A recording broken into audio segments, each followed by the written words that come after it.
Well, hello. Welcome back to another exciting edition of Coffee with Stephen. As you can see, I'm back in my office, having returned from Australia and getting ready to go again. This time, when you're watching this video, there's a pretty good chance that I'm on an airplane heading out to New York to drop Cheney off at West Point. The purpose of this week's blog is a win that the law offices of Lieberman and Taormina were able to secure for a client while I was gone in Australia. The case that we've kind of fictitiously titled Mr. X v. Becerra, this was an individual that came to us about 2 years ago through the National Rifle Association.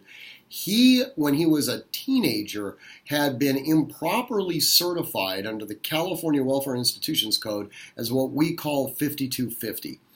This means that he was now a gravely disabled individual and prohibited for life for ever being in possession of a firearm.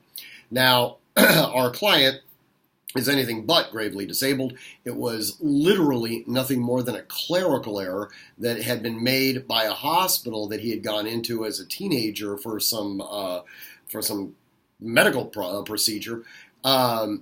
But this haunted him, and he actually didn't even know about it until he tried to purchase a firearm when he was in his late 30s. Now, you would think that something like this would be relatively easy to rectify. It was anything but. It was an uphill battle the entire way, but victory against tyranny, we were able to finally get his rights restored. So anyways, I hope you enjoyed the blog. It was a good one.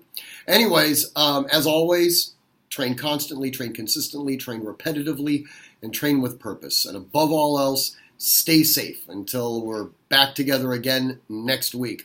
This one from West Point, hopefully. Talk to you later. Bye-bye.